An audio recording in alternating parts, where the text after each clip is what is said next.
तो इसके साथ स्टार्ट होता है GS2। GS1 का हमने मैक्सिमम जो रिकॉर्डेबल सेशन था वो कर दिया है। GS2 में अभी हम स्टार्ट कर देते हैं। तो ठीक है, GS2 यूनिट 1 सब यूनिट 1 से। ठीक है जी, तो 46 टॉपिक है कॉन्स्टिट्यूशन ऑफ इंडिया। तो ये तो हमने पढ़ना है इंडियन पॉलिटी से। चैप्टर मैंने लिखे हुए हैं यहाँ पर, significant provisions including fundamental rights, DPSP, FDs। तो ये भी हमारा इंडियन पॉलिटी से सारा कवर होना है। तो ये सारा जो है ना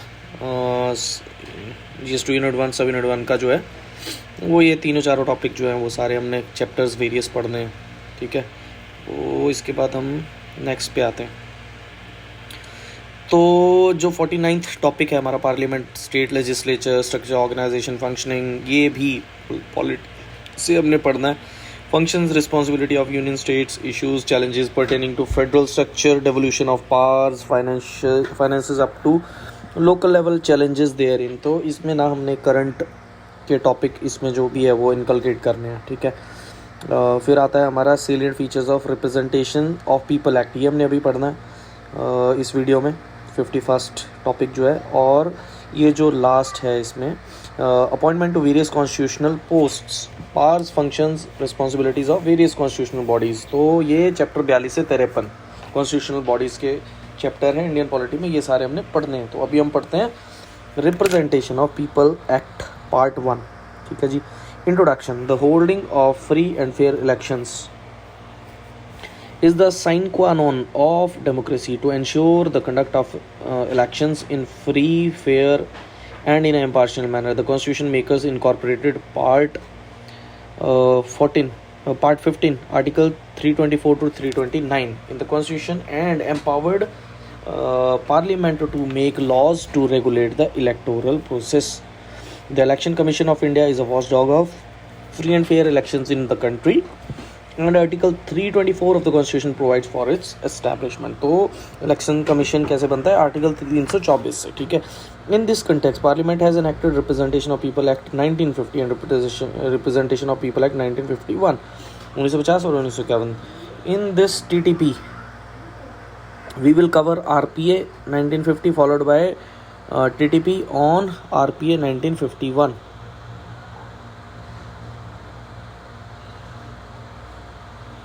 And other aspects related to both the acts. Background: universal suffrage. After independence, there was a need to hold general elections to elect a truly representative government on the basis of universal adult suffrage. Article 325 of the Constitution ensures universal suffrage and provides that no person be ineligible for inclusion in or to claim to be included in a special electoral roll on grounds of religion, race, caste, or sex. Universal adult suffrage. Universal adult suffrage is the right to vote of all adult citizens regardless of wealth, income, gender, social status, race or ethnicity, subject only to minor exceptions. Election Commission of India. The ECI as an independent constitutional authority was therefore brought into force from November 26, 1949. तो election commission कब आया था force में? नवंबर 26, 1949 को, जब हमने adopt किया था कॉन्स्टिट्यूशन को। The act to provide a legal framework for the conduct of elections, parliament passed the representation of people act 1950। तो किस लिए पास किया था? इलेक्शन कंडक्ट करने के लिए रिप्रेजेंटेशन ऑफ पीपल एक्ट 1950 को पास किया गया था, और 1951 को। And delimitation commission act of 2002, delimitation commission का एक्ट आया था 2002 में। Delimitation for the purpose of first general election to the Lok Sabha Vidhan Sabha, the first delimitation order was issued by president in constitution with election commission of India and with the approval of parliament in August 1951। तो delimitation order कब पास हुआ था? 1951 को। ठीक है, representation of people act 1950 की provisions lays down procedures for delimitation of constituencies. तो procedure lay down करता है डिलिमिटेशन करने का कॉन्स्टिट्यूशंस का। एलोकेशन ऑफ सीट लोकसभा और राज्यसभा में, लेजिस्लेटिव असेंबली में और लेजिस्लेटिव काउंसिल ऑफ स्टेट्स में ये प्रोवाइड करता है। प्रोसीजर ले करता है for preparation of electoral rolls and manner of filling seats. तो कैसे सीट्स फिल होंगी और प्रेपरेशन इलेक्टोरल रोल्स का कैसे होगा। Lays down the qualification of voters की क्वालिफिकेशन के बारे में भी ये प्रोसीजर ले डाउन करता है. Delimiting constituencies. The President of India has been conferred the power to amend orders delimiting constituencies only after consulting the Election Commission of India. तो prime minister के पास पावर है डीलिमिटिंग करने की कॉन्स्टिट्यूंसीज को, लेकिन consult करने के बाद ही इलेक्शन कमीशन ऑफ इंडिया के. In Lok Sabha there is a reservation of seats for scheduled caste and scheduled tribes. The ECI has the power to determine constituencies to be reserved for the scheduled tribes and in the states of Meghalaya, Mizoram, Nagaland and Tripura. तो ये जो 4 state है यहाँ पर constituencies scheduled tribes के लिए जो reserve करनी है, तो ये पावर किसके पास है? इलेक्शन कमीशन ऑफ इंडिया के पास. ठीक है जी. Delimitation commission. Under article 82 of the constitution the parliament by law enacts a delimitation act after every census. तो आर्टिकल 82 के तहत पार्लियामेंट जो है वो इनेक्ट करती है डीलिमिटेशन एक्ट हर एक सेंसस के बाद. After coming into force the commencement of the act the central government constitutes a delimitation commission. तो सेंट्रल गवर्नमेंट कॉन्स्टिट्यूट करती है डीलिमिटेशन कमीशन को. The delimitation commission demarcates the boundaries of the parliamentary constituencies as per the provisions of delimitation act. The present delimitation constituencies has been done on the basis of 2001 census figure under the provision of Delimitation Act 2002. Now, notwithstanding the above, the Constitution of India was specifically amended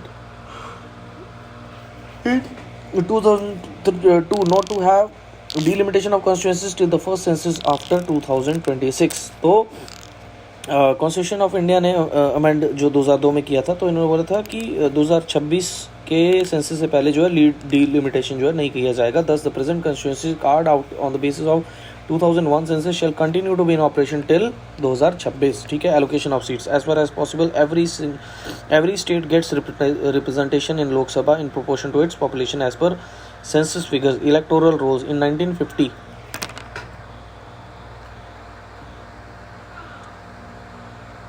the electoral rolls. The 1950 permits the registration of persons in electoral rolls who are ordinarily resident in a constituency and persons holding service qualifications such as member of armed forces, member of armed police force, or of a state service outside the state, or central government employees posted outside India. Certain offices in India declared by the President in consultation with Election Commission of India. The wives of such person are also deemed to be ordinarily residing in India. There is a proposal for making some provision gender neutral by replacing the term wife with spouse. Chief Electoral Officer. Each state to have CEO nominated or designated by ECI in consultation with the state government to supervise the election work. तो हर एक state में होता है CEO nominated by or designated by ECI. लेकिन state से consultation लेते हैं. The ECI also nominates or designates an officer of the state as the district election officer in consultation with the state government. The DEO works under the overall superintendence of CEO. Electoral registration officer. ERO is responsible for the preparation of electoral roll for each constituency parliamentary assembly. An appeal against the order of ERO during the update of the electoral rolls now lies with the district magistrate.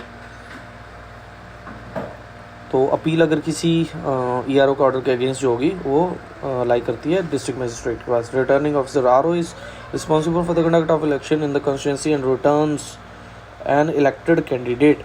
The ECI nominates or designates an officer of the government or local authority as the RO in consultation with the state government. Power to make rules under the act is conferred to the central government, which can exercise this power in consultation with ECI. The civil courts have also been barred to question the legality of any action of the ERO regarding revision of electoral rolls. Voting rights. In 2010, voting rights were extended to citizens of India living abroad. तो 2010 में abroad रहने वाले लोगों को भी extend किए थे voting rights. Part 2 the representation of people act 1951. की प्रोविजंस क्या हैं इसके 51 वाले एक्ट के? रेगुलेट करता है actual conduct of elections and और बाई इलेक्शंस को. एडमिनिस्ट्रेटिव मशीनरी प्रोवाइड करता है इलेक्शन कंडक्ट करवाने के लिए. Deals with registration of political parties. Specifies qualification, disqualification for membership of houses, Provision to curb corrupt practices and other offences lays down the procedure for settling doubts and disputes arising out of elections. Qualification for contesting elections in India. The Parliament has laid down the following qualifications for contesting elections in RPA 1951. A person must be elector in the constituency. The person must be member of scheduled caste scheduled tribe in any state UT if he or she wants to contest seat reserved for them. The minimum age for becoming an MLA MP is 25 years. Lok Sabha mein at the panchayat and municipality levels, the minimum age for contesting election is 21 saal. Right to vote. Apart from Article 326 of Constitution that guarantees the right to vote to every citizen above the age of 18 unless disqualified by any law. Section 62 of RPA 1951 also ensures that every person who is the electoral role of the constituency is entitled to vote. One person can vote at one constituency only and only for one time in particular election. If a person is confined in prison, whether under a sentence of imprisonment or transportation, then he is not eligible for voting. However, in case of preventive custody, he can vote. तो ये याद रखिए कि यदि व्यक्ति jail में है under sentence of imprisonment of transportation, then he is not eligible for voting. लेकिन प्रिवेंटिव कस्टडी में है तो वोट किया जा सकता है उसके द्वारा. 2014, the ECI said that the person under preventive custody had the right to vote but not under trials and convicts. लेकिन प्रिवेंटिव कस्टडी में जो आदमी वो वोट कर सकता है, लेकिन अंडर ट्रायल जो है और कन्विक्ट है वो नहीं कर सकते. However, the act allows those serving sentences less than 2 years to contest election from prison. लेकिन एक्ट अलाउ करता है उन लोगों को जो सेंटेंस सर्व कर रहे हैं 2 साल से कम का, वो प्रिजन से इलेक्शन लड़ सकते हैं. NOTA option.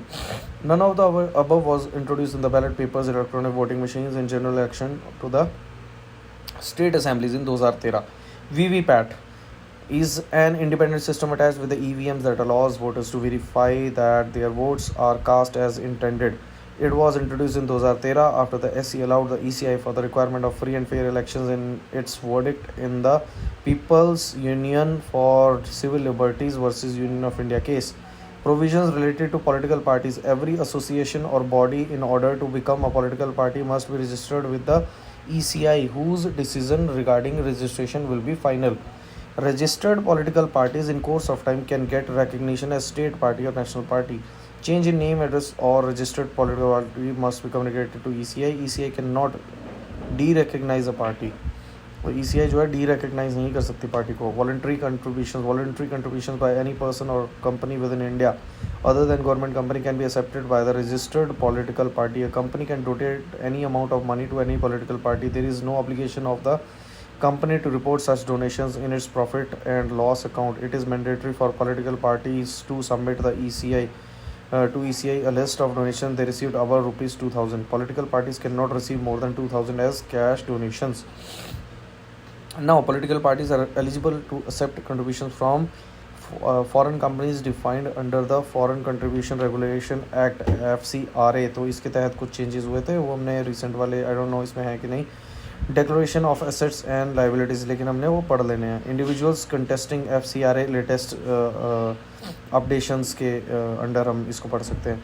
Individuals contesting elections have to file an affidavit declaring their criminal records, assets and liabilities and educational qualifications. After getting elected, MPs are required to file a declaration of assets and liabilities with the Speaker of Lok Sabha and the Chairman of Rajya Sabha. These declarations have to be made by MPs within 90 days of taking their seat in Parliament. Right to information. Candidate need to furnish information whether she is accused of any offence punishable with imprisonment of 2 years or more in pending case or has been convicted of an offence. Voting through postal ballot. Any class of person can be notified by ECI in consultation with the concerned government which can give their votes by postal ballot. Section 126 of RPA 1951. 48 hours before the polling ends or concludes, displaying of any election matter by television or similar apparatus in constitution is prohibited.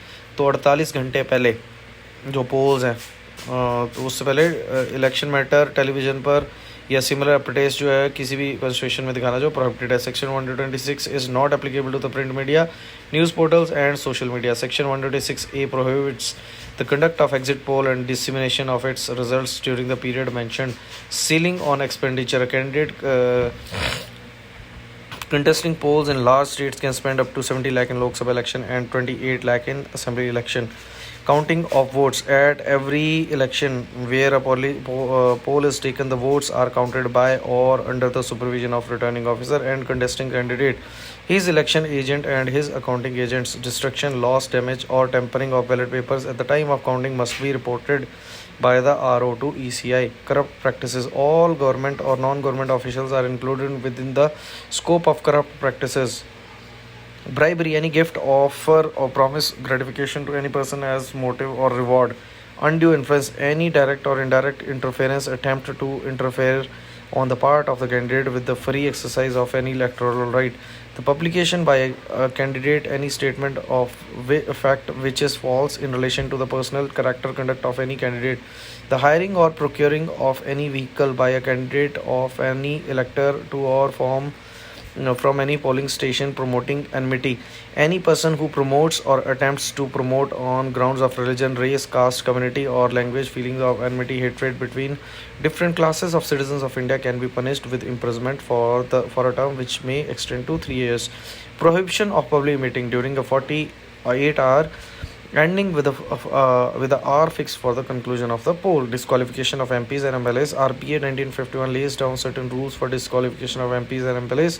Section 8(3) of Act states that if MP or MLA is convicted for any other crime and is sent to jail for 2 years or more, he or she will be disqualified for 6 years from the time of release. ठीक है जी. तो अगर कोई 2 साल से ज़्यादा के लिए जेल भेजा जाता है तो 6 साल के लिए जो है वो डिस्क्वालीफाई होगा रिलीज होने के. ठीक है. Even if a person is on appeal after conviction and his appeal is pending for disposal, he is disqualified from contesting election. लेकिन अगर कोई आदमी बेल पे भी है कन्विक्शन के बाद और उसकी अपील जो पेंडिंग है डिस्पोजल के लिए, फिर भी उसको डिस्क्वालीफाई कर दिया जाएगा. Section 8 allowed convicted MPs, MLAs and MLCs to continue in their posts provided they appeal against their conviction sentence in higher courts within 3 months of the date of judgment of the trial. Supreme Court in July 2013 struck down Section 8 for RPA 1951, declared it ultra vires and held that disqualification takes place from the date of conviction. ठीक है जी. Significance of the acts. Direct democracy. The provision of the direct election of every constituency makes the process of election more democratic and participatory by encouraging them and empowering people to play an active role in choosing appropriate candidates. Equal representation. The RPA 1950 provides a delimitation which brings equality in the process of election by ensuring roughly an equal number of electors in each constituency. Federalism. The act strengthened the federal polity of the country by giving due representation to each state in the parliament, decriminalizing Indian politics. The RPA 1951 plays a significant role in breaking the politics, police and criminal nexus, which is one of the greatest threats to the rule of law in India, by prohibiting the entry of persons with a criminal background into the electoral process, thus decriminalizing Indian politics, accountability and transparency. The RPA 1951 provides for the expenditure monitoring mechanism which ensures the accountability and transparency of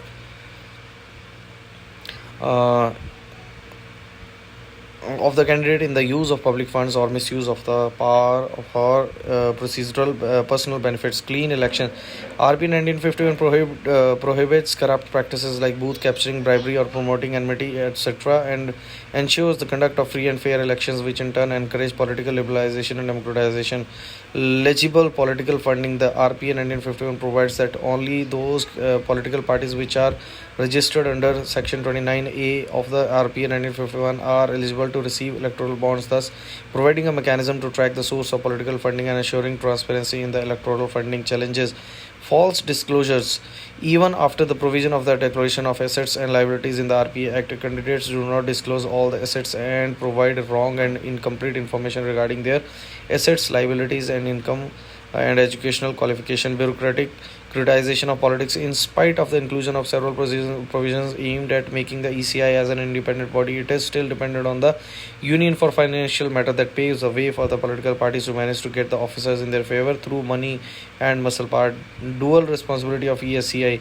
ECI does not have independent staff and its own, so whenever election takes place, it has to depend upon the staff of central and state governments. Hence, the dual responsibility of administrative staff to the government for ordinary administration and to the ECI for election administration is not conducive to the impartial and efficient functioning of the Commission. Misuse of government machinery. The RPAs lack clear provisions and guidelines on the matters related to the misuse of official machinery that gives an unfair advantage to the ruling party at the time of elections and leads to the misuse of public funds and furthering the prospects of the candidates of the particular party. The misuse of official machinery takes different norms, such as issue of advertisements at the cost of government and public exchequer, highlighting their achievements, disbursements out of the discretionary funds at the disposal of ministers, use of government vehicles for canvassing, etc. Way forward. Restriction on opinion polls by the amendment of RP 1951 conducting and publishing results of exit polls have been prohibited. There should be a similar prohibition or restriction on opinion polls also, as several manipulated opinion polls could impact the voting pattern. False declaration as offences. RPA 1951 should be amended to include all the items related to election disclosure in affidavit and making false declaration in connection with the election to be an offence. Independent ECI, in order to curb the practice of bureaucratization of politics and to secure complete independence of the election commission, its expenditure should be charged on the consolidated fund of India. Delisting of valid electorates. Parliament must pass a law dealing with the serious problem of delisting of valid electors from electoral rolls, because illiterate electorate residing in far villages cannot watch over the publication of electorate lists. State funding of elections to minimize the role of money in elections. Public provisions should be made for state funding of elections. A few government reports have highlighted the prospect of state funding of elections, like ये various reports हैं.